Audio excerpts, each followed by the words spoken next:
What's up, everybody? Welcome to Under the Arch Sports. I'm Eric Hobbs, and Mizzou football is back.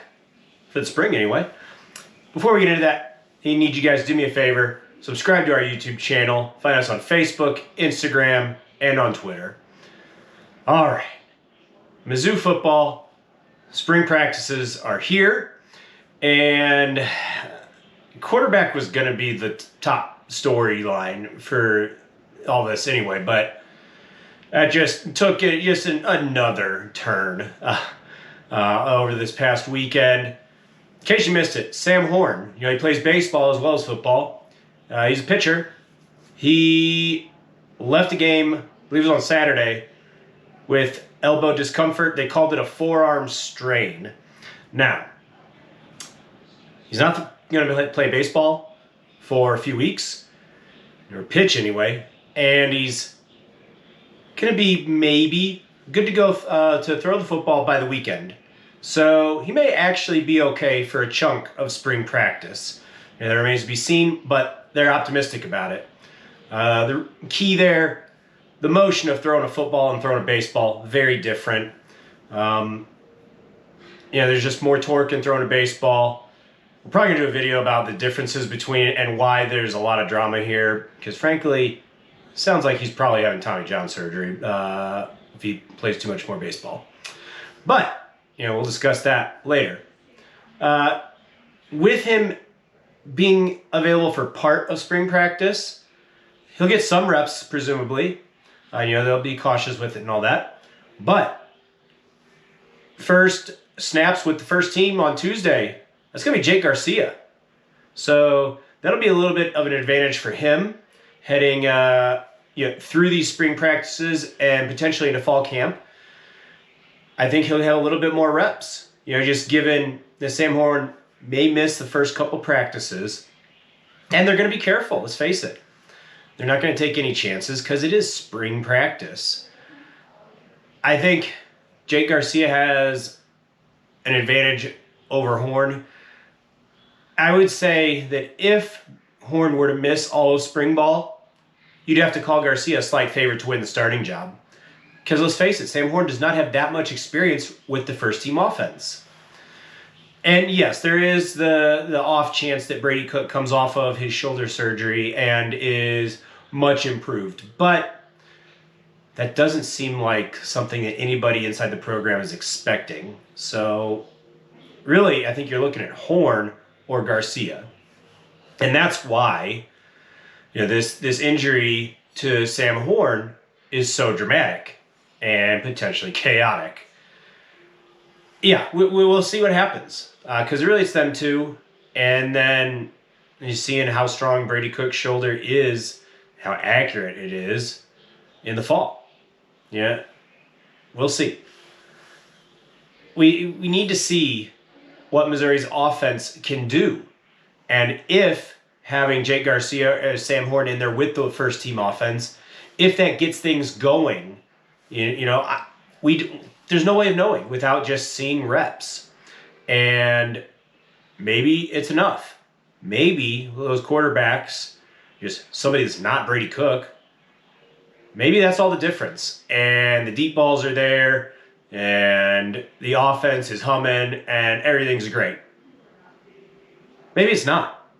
In that case, and in either case really, we're talking about the offensive line being the next option to help with this offense.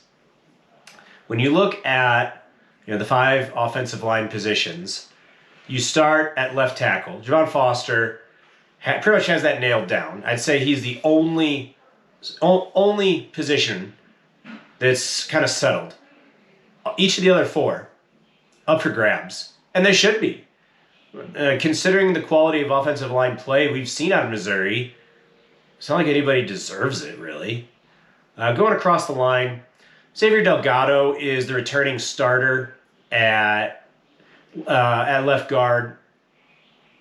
Again, he's experienced there, but that experience is not necessarily successful.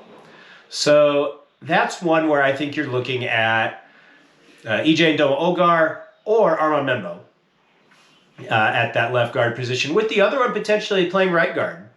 So they may both start at those guard positions. You know, right guard is it was a turnstile last season.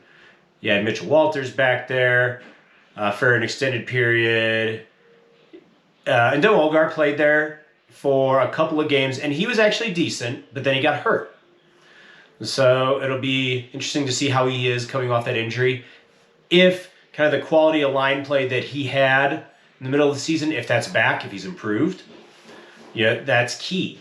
And let's just say for the sake of argument, those are your two guards. Which side they play, that could be, yeah, there's a lot of things that could go into that. Maybe one of them is particularly slower, pulling to one side or the other, and the other is, this is about the same. So maybe you hide that. Maybe the chemistry with the tackle next to him is just better for one of them on one side. It could be something as minute as that determines where they play. That's something that's going to get worked out in the spring, at least to an extent, hopefully all the way. That'd be ideal. And that'd be something to follow. You look at right tackle. That is, we thought for a second Hiron White was going to be back. He was coming back. Now he's not. So now you're looking at, I think a lot of people expect Marcellus Johnson, the transfer from Eastern Michigan, to have the first look at right tackle. He's an experienced guy, big guy, and he's capable based on the film we've seen from him at Eastern Michigan, playing a little action over there. So we'll see. That leaves center. And Connor Tollison, got a lot of negative attention, let's face it. Undersized. First few games of the season, the snaps were very inconsistent. That got a little better as the season wore on, but he was still just overwhelmed at times. Part of that, what his playing weight was. He was listed at 285.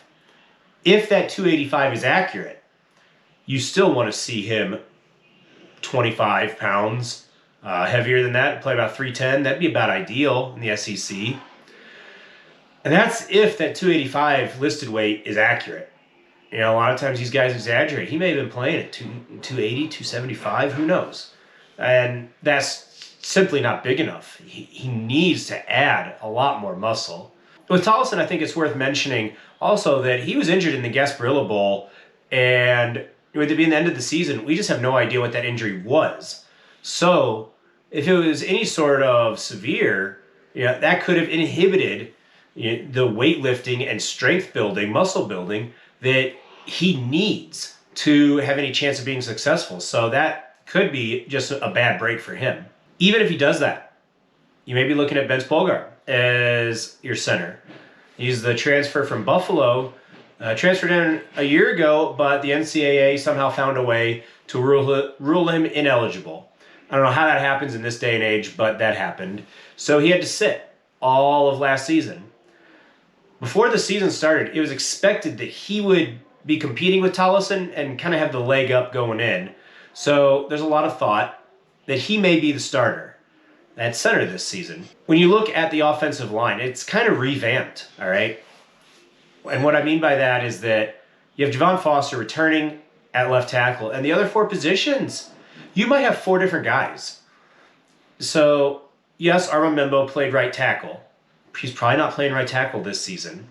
You're looking at EJ Ogar.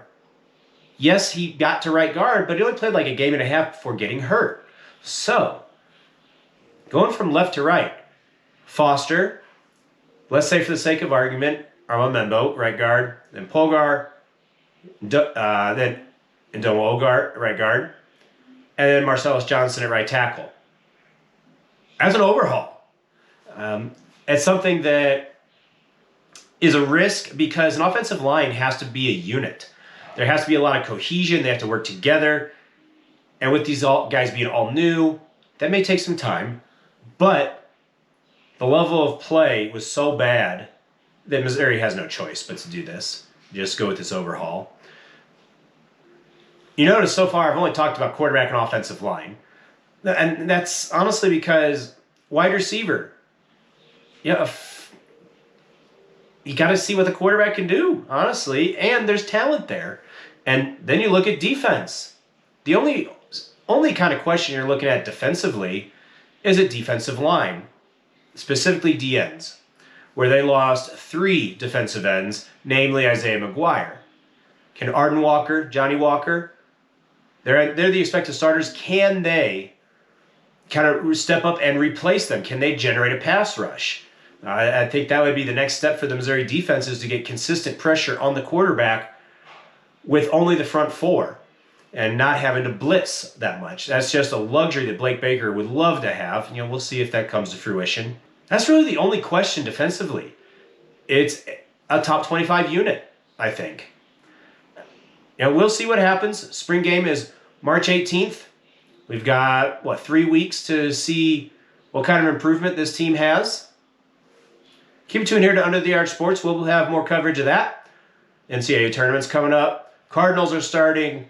Battlehawks are undefeated. City SC won their debut game. And the Blues are, we'll talk about them too. Anyway, thanks for checking out this video. See you guys next time.